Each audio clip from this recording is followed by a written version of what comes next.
یہ جو موروثیت ہے یہ آپ عوام کے مزاج سے نہیں نکال سکتے۔ 26 سال تک اس کی لاش ڈیپ فریزر میں رکھی گئی، اب پھر اس کو لا کے دفن کیا۔ عمران خان کے دونوں بیٹے، ان کے جو اسٹیٹمنٹ ہے اس کے اندر بے شمار ایسی چیزیں ہیں جو پوری دنیا کے اندر سوال پیدا کر سکتی ہیں۔ وہ شخص کس قدر دو قومی نظریے کے بانی تھا۔ حکم دیا تھا کہ میری بیٹی کو جب تک میں زندہ ہوں پاکستان کے اندر نہیں آنے کی اجازت دی جائے گی۔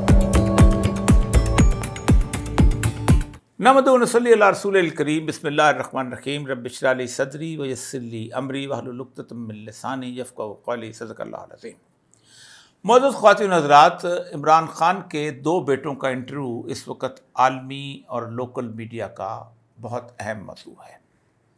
اس انٹرویو کو سننے کے بعد مجھے اپنے بچپن بلکہ عنفوان شباب کی دو ایسی یادیں ذہن میں تازہ ہو گئیں کہ جن کا اثر میری پوری زندگی پر محیط رہا ہے۔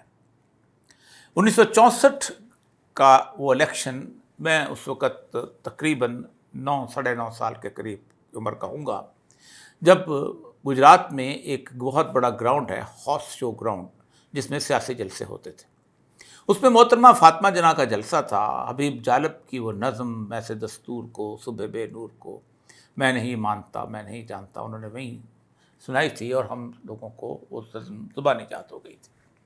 فاطمہ جناح کے ساتھ پورے پاکستان میں لوگوں کے ساتھ ایک عقیدت، ایک محبت اس لیے تھی کہ وہ قائد اعظم محمد علی جناح کی ہمشیرہ ہیں۔ فاطمہ جناح کے الیکشن سے پہلے کسی بندے نے کبھی سوچا بھی نہیں تھا کہ وہ الیکشن کے اندر آئیں گے۔ اکثر اوقات خواجہ خیر الدین سے لے کے چودھری محمد علی تک سب نے اس نامینیشن کو خفیہ رکھا ہوا تھا، کیونکہ وہ بر صغیر کے مزاج کو سمجھتے تھے اور وہ جانتے تھے کہ جب بھی کسی بڑے لیڈر کے خاندان کا کوئی شخص میدان میں اتر آئے تو لوگ اس سے محبت کرتے ہیں اور لوگ اس کے حق میں ووٹ ڈالتے ہیں یا اس کے لیے یہاں تک کہ اپنے آپ کو قربان بھی کر دیتے ہیں۔ یہی وجہ ہے کہ چودھری محمد علی بیان کرتے ہیں کہ جب ہم محترمہ فاطمہ جناح کے پاس گئے تو تمام لیڈر تھے تو وہ بالکل مان نہیں رہی تھیں کہ میں الیکشن میں حصہ لوں گی، اور خاص طور پہ پریزیڈنشل الیکشن کے لیے۔ تو انہوں نے کہا کہ ٹھیک ہے، میں 6 ماہ کے لیے بنوں گی، پھر اس کے بعد ہم اس کو ایک دوسری پارلیمانی جمہوریت میں بدل دیں گے اور پھر وزیر اعظم کا الیکشن ہو جائے گا۔ جس پر چودھری محمد علی نے کہا کہ محترمہ 1 سال کے لیے تو مانیں۔ تو تمام اصحاب کہتے ہیں کہ فاطمہ جناح غصے میں آ گئیں کہ you are playing dirty tricks with me. بہرحال یہ باتیں اپنی جگہ رہ گئیں، لیکن فاطمہ جناح کے الیکشن کے وقت پاکستان کے بچے کی زبان پر ایک ہی نام تھا، مادر ملت کا۔ چند ایک لوگ تھے جو ایوب خان کے ساتھ تھے، اور وہ تھے جو بی ڈی ممبر یہاں سے منتخب ہوئے تھے۔ مشرقی پاکستان میں ان کا طوطی گونجتا تھا، اور وہاں کوئی گورنر امیر محمد خان ایسا نہیں تھا کہ جو ان لوگوں کو جو کہ بی ڈی ممبران کو گورنر ہاؤس میں بلائے اور ان کو دھمکیوں اور گالیوں کے ساتھ کہے کہ تم لوگوں نے ایوب خان کو ووٹ دینا ہے ورنہ میں تمہیں دیکھ لوں گا تم چاہتے کہاں۔ اور یہی ہوا کہ ان لوگوں نے ووٹ دیا۔ کراچی میں محترمہ فاطمہ جناح جیت گئی تھی۔ دوسری یاد وہ ہے جب ذوالفقار علی بھٹو کو گرفتار کر لیا گیا تھا یحییٰ خان کے دور میں۔ ایک تو ایوب خان کے زمانے میں بھی کیا تھا، لیکن اس کے بعد جب یحییٰ خان آئے تو اس وقت قدیم ولی خان سمیت ان کو گرفتار کر لیا تھا۔ تو گجرات شہر میں محترمہ نصرت بھٹو کا ایک جلوس تھا، اور یوں لگتا تھا کہ گجرات جو ہے وہ سڑکوں پہ مڈایا، اور محترمہ نصرت بھٹو نے اس جلوس کے اندر جان بھرتی تھی۔ اگرچہ کہ اس وقت اصغر خان بھی اس کے ساتھ ساتھ بہت آگے لے کے چل رہے تھے، لیکن فاطمہ جناح کے میدان میں آنے سے یہ بات جو ہے واضح ہو گئی تھی کہ یہی ایک علامت ہے کہ جو ان کے قید شدہ لیڈر ذوالفقار علی بھٹو کی روح کو یا اس کی ذات کو ریپرزینٹ کرتی۔ اس کی باتیں سنی جاتی تھیں، ان کی گفتگو حالانکہ بڑی ٹوٹی پھوٹی اردو بولتی تھی، اور یہی حال محترمہ فاطمہ جناح کا تھا۔ یہ دو مثالیں آپ کے سامنے اس لیے دی ہیں کہ دنیا کے اندر خواہ وہ فلپین ہو، خواہ وہ سری لنکا ہو، خواہ وہ بنگلہ دیش ہو، اور خواہ وہ انڈیا ہو، خواہ پاکستان،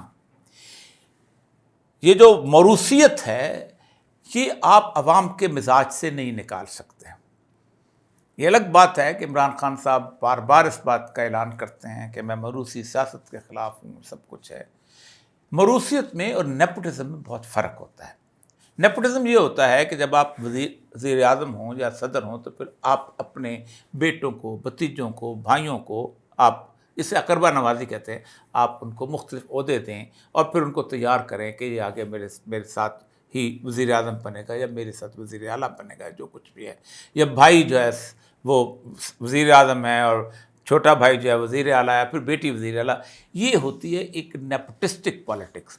لیکن جب کوئی ایک عطاب میں آتا ہے اور پھر اس کے بعد اس کی لیگیسی کو کنٹینیو کرنے والی جو صورتحال ہوتی ہے، وہ ہوتی ہے موروثیت نہیں بلکہ وہ سیاست جس کے اندر ایک شخص کسی گھرانے کے اندر پلتا ہے، بڑھتا ہے اور اس نے وہ ساری کی ساری اقدار اور روایات کو دیکھی ہوتی ہیں، اس نے وہ اسٹرگل کی ہوتی ہے، اس نے اپنے باپ کی انگلی پکڑ کر سب کچھ سیکھا ہوتا ہے. تو ایسا شخص جو ہے یقیناً باقی لوگوں سے زیادہ بہتر طور پر پرفارم بھی کر سکتا ہے اور لوگ اس پر اعتماد بھی بہتر طور پہ کرتے ہیں.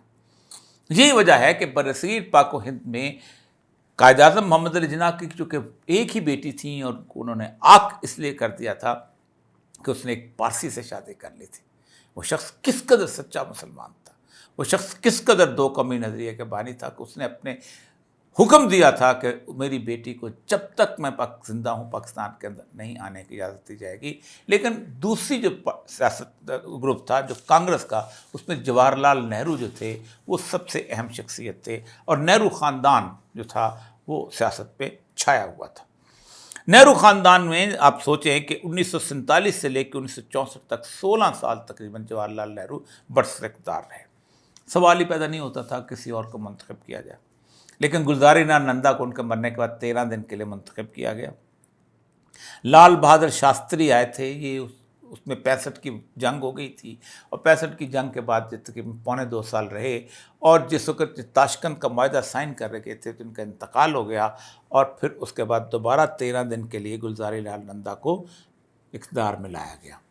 لیکن ان کو اندازہ ہوا کہ اب الیکشنز کے اندر اگر ہم نے اندرا گاندھی کو مجبور نہ کیا کہ وہ الیکشن لڑے تو کانگریس کے مسائل جو ہیں وہ خراب ہو جائیں گے. اندرا گاندھی اس وقت تک وزیر خارجہ رہ چکی تھی، وزیر خزانہ رہ چکی تھی، وزیر داخلہ رہ چکی تھی، وزیر دفاع رہ چکی تھی، وزیر اطلاعات رہ چکی تھی. انگلی سے پکڑ کے نہرو خاندان میں وہ واحد شخصیت تھیں جن کی ٹریننگ کی گئی تھی. جواہر لال نہرو نے اپنی جیل کی زندگی سے خط لکھے ہیں اندرا گاندھی کو. وہ خط 3 والیومز میں آپ کو مل جائیں گے. اردو کے اندر بھی ان کا ترجمہ ہوا ہے تاریخ سے مکالمہ کے نام پہ، جب صحیح یاد نہیں ہے. ان خطوط کی 3 والیومز اگر آپ کے پاس ہوں تو آپ کو دنیا میں کسی تاریخ کی کتاب پڑھنے کی ضرورت نہیں. بیٹی کو ایک ایک رموز سیاست اور رموز تاریخ اس سے سمجھائے تھے. پھر جب وہ برسر اقتدار آئی تو آپ سوچیں کہ وہ 1966 سے لے کے 1977 تک مشرقی پاکستان کے سانحے کے بعد سے لے کے بھٹو کے اقتدار تک وہ وزیر اعظم رہیں اور پھر اس کے بعد اس کو ایک درمیان کا وقفہ آتا ہے. لیکن پھر دوبارہ اب آئیں تو اسی دوران ان سے جو ایک بہت بڑے واقعہ ہوا تھا جو کہ جرنیل سنگھ بھنڈراوالا کا واقعہ ہوا تھا سکھوں کے ساتھ، اس کی وجہ سے ان کو مار دیا گیا. تو پھر راجیو گاندھی کو ہی لانا پڑا. راجیو گاندھی جو ہیں وہ وہاں سے 1989 سے 84 سے 89 تک رہے اور پھر ان کو بھی ایک دھماکے میں مار دیا گیا. تو اس وقت تک نہرو خاندان کے پاس سوائے سونیا گاندھی کی اور کوئی نہیں تھا. اور سونیا گاندھی پر جو سب سے بڑا اعتراض کیا گیا تھا وہ یہ تھا کہ یہ عورت ہندوستانی نہیں ہے، یہ اٹالین ہے، یہ اس خاندان سے تعلق نہیں رکھتی، یہ وہ خون نہیں ہے ہمارا. اسی لیے اس کو انتظار کرنا پڑا اور منموہن سنگھ کی حکومت آ گئی. نہرو خاندان کی اس لیگیسی کو توڑنے کے لیے آپ سوچیں کہ پورے کے پورے ہندوستان کے ملا اکٹھے ہوئے، یعنی ہندو ملا، ہندو پنڈت نے بولا ہے وہ نا، اور ان کو اس مذہبی تعصب کو ایکسپلائٹ کیا. اس مذہبی تعصب کے بنیاد پہ ہندوتوا کی تھیوری پیش کی گئی جس کے اندر انہوں نے اس عصبیت کو بہا لیے گئے. لیکن آج وہ دوبارہ زندہ ہو رہے ہیں. ایک تو اس مثال کو آپ سامنے رکھیں اور اپنے مزاج کو دیکھیں، پاکستان کے اندر لوگوں کا مزاج کیا ہوتا ہے. اس کے بعد دوسری ایگزامپل جو ہے، بلکہ 2 ایگزامپل جو ہیں وہ بنگلہ دیش سے آپ کو ملیں گے. شیخ مجیب الرحمن بنگلہ بندھو، اس کے خلاف کو ہوا 15 اگست 1975 کو اس کو مار دیا گیا پوری فیملی. حسینہ واجد جو تھی وہ وہاں پر اقتدار نہیں آ سکتی تھیں کیونکہ وہ خود بھاگی ہوئی تھی، نہ وہ لیگیسی میں چلا سکتی تھیں. لیکن وہاں پر آپ کو یاد ہوگا کہ وہاں اس میں جنرل ارشاد وغیرہ جو ہے اس کی حکومت بن گئی. پھر ضیاء الرحمان کی حکومت بنی 29 مئی 1981 کو، اور اس کو انہوں نے آرمی افسر نے قتل کر دیا. تو پھر جنرل ارشاد کی حکومت آ گئی، اور پھر جب ضیاء الرحمان کے قتل کا انتقام لینے کے لیے اس کی بیٹی خالدہ ضیاء نکلی تو ایک پاپولر لیڈر کے طور پر نکلی تھی. اس کی اقتدار کے بعد ایک دوسرے شخص کا انتقام لینے کے لیے حسینہ واجد نکلی، اور اس نے بھی 15 سال حکومت کی، اور لوگ آج تک ان دونوں خاندانوں میں بٹے ہوئے ہیں. اگرچہ کہ وہاں جماعت اسلامی بھی پاپولر ہے، دوسرے لوگ بھی ہیں، لیکن شخصیت کی اس وراثت کو لوگ نہیں بھولتے. سری لنکا کی بندرا نائک ہے، اس کا خاوند جو تھا وہ تقریباً اس وقت برسر اقتدار تھا 58-59 کے اندر، تو اس کو ایک بدھ بھکشو نے قتل کر دیا تھا. اس کی بیوی بندرا نائکے اس کے خون کے انتقام کا پرچم لے کر اٹھی، اور اس نے وہاں پر تھمبنگ میجورٹی جو ہے اس سے الیکشن جیتا. اور آپ حیران ہوں گے کہ وہ دنیا کی پہلی منتخب وزیر اعظم ہوئی، مدتوں وزیر اعظم رہی. یہ صرف اس علاقے کی بات نہیں ہے، ہمارے سے تھوڑی دور ایک ملک ہے فلپینز. اور فلپین میں ایک شخص ہوتا تھا نینو ایکینو. یہ ایک عام سا پولیٹیشین تھا جو کہ 1967 سینیٹر رہا تھا، اس میں گورنر رہا تھا. لیکن یہ اس وقت اس زمانے کے اندر جو مقتدر قوتیں تھیں، وہاں کی اسٹیبلشمنٹ تھی، وہ اس کو پسند نہیں کرتے تھے. تو اس نے 1978 کے الیکشن میں اس نے بائیکاٹ کیا، تو اس کے پیچھے پڑ گئے، اور یہ بندہ جو تھا یہ ملک سے بھاگ گیا. پھر اس کے بعد جب موومنٹ لمبی چوڑی ہوئی تو 21 اگست 1983 کو جب یہ وہاں پر آیا ہے، ایئرپورٹ پہ اترا ہے، تو بہت بڑا واقعہ تھا. اس کو جہاز سے اترتے ہی کمانڈوز جو تھے مارکوس کے آئے، اور مارکوس کا کمانڈو، مارکوس بنیادی طور پر ایک میجر تھا فوج کے اندر، اور اس نے سیکنڈ ورلڈ وار میں خدمات انجام دی تھی، امریکی فوج میں میجر. اس کو لا کے انہوں نے سیاست میں لا کے بٹھایا ہوا تھا، اس نے اس کو قتل کر دیا. یہ قتل تھا. اس کی بیوی جو تھی ماریا کوریزون اکینو جو تھی، اس ماریا کوریزون اکینو نے اس کو آ کے موومنٹ چلانے کی کوشش کی، اور اس کو پھر کوئی نہیں روک سکا. اس کی لاش 15 دن کے لیے اپنے گھر میں دفن کی گئی، اس کو نکالا گیا، اور اس کو اس نیشنل میوزیم میں پارک میں دفن کیا گیا جہاں ان کے آزادی کے ہیرو رزال کی قبر ہے. اس کے بعد وہ الیکشن لڑی، اس نے جیتا. آپ سوچیں مارکوس اس وقت جلاوطنی کی اختیار کر چکا تھا، اور ہونولولا میں جب اس کا انتقال ہوا ہے تو اس کی لاش کو یہاں نہیں آنے دیا جائے گا. لوگ کہتے ہیں ہم اس کی لاش کو جلا دیں گے، اس نے ظلم اتنا کیا ہے. 26 سال تک اس کی لاش ڈیپ فریزر میں رکھی گئی، اب پھر اس کو لا کے دفن کیا گیا. یہ ساری کہانیاں بنیاد کرنے کا مقصد یہ ہے کہ یہ جو دونوں کا انٹرویو ہے، کیونکہ بے نظیر بھٹو کی جدوجہد آپ کو یاد ہے. بے نظیر بھٹو کا 4 اپریل 1986 کا 1984 کا جو اس کا استقبال ہے، وہ اس وقت اکیڈمی میں ہوتا تھا. اکیڈمی مال روڈ پہ تھی، ہم نے استقبال دیکھا ہے. اس کیفیت کے اندر جس طرح لوگ اس پہ ٹوٹے تھے، آپ سوچیں کہ ضیاء الحق کے ماشاء اللہ کے اندر جب گلیوں محلوں میں چھوٹے چھوٹی جگہوں پہ اسپیکر لگا کے کوڑے لگائے جاتے تھے، اور اس بیچارے کی چیخیں جو تھیں لوگوں کو سنائی جاتی تھیں، جہاں پپو کے قاتلوں کو سر عام سزا دی گئی تھی پھانسی کی، اسی کیمپ جیل کے سامنے، تاکہ لوگ جو ہیں خوف زدہ ہوں. خوف کا جو عالم اتنا طاری تھا تو اس کے اندر بھی لوگ پھر نکلے تھے، اور اس لیگیسی کو انہوں نے بے بھٹو کے ساتھ وابستہ کر لیا تھا. مرتضیٰ بھٹو چونکہ ملک سے باہر تھا، وہ نہیں آیا تھا. بے نظیر نے جہاں قید رہنا مناسب خیال کیا تھا، اس لیے وہ سارا معاملہ جو ہے اس کے حق میں کیا. اور یہ الگ بات ہے کہ پھر وہ اس لیگیسی کو نہیں سنبھال سکی جو ذوالفقار علی بھٹو کی لیگیسی تھی، اور اس لیگیسی کو آگے نہیں لے جا سکے. یہی وجہ ہے کہ عوامی لیڈرز جو ہیں وہ اپنے بچوں کو ایک وقت تک تو اس کی شیڈو جو ہے ان کو لے کے جاتا ہے، لیکن وہ بچے کمپیٹنٹ نہ ہو تو پھر وہ آگے نہیں چلتے. پھر دامادوں کے ہاتھ میں آ جاتی ہے. ایک جگہ داماد جو ہے وہ نصرت بھٹو کا داماد آصف علی زرداری آ جاتا ہے، وہ کسی جگہ کوئی اور داماد جو ہے اس کی جگہ لے لیتا ہے. یہی صورتحال جو ہے عمران خان کی ہے. عمران خان کے ساتھ یہ ہوا کہ اس کی بیوی کو بھی ساتھ ہی قید کر دیا گیا. تھوڑی دیر کے لیے اس کو چھوڑا گیا، تو اس کے دوران چیزیں جو ہیں وہ بالکل مختلف ہوتی نظر آئیں، اس لیے اس کو دوبارہ گرفتار کر لیا گیا. عمران خان کے دونوں بیٹے، ان کے جو اسٹیٹمنٹ ہے اس کے اندر بے شمار ایسی چیزیں ہیں جو پوری دنیا کے اندر سوال پیدا کر سکتے ہیں. جس کے اندر انہوں نے کہا ہے کہ ان کے والد صاحب کو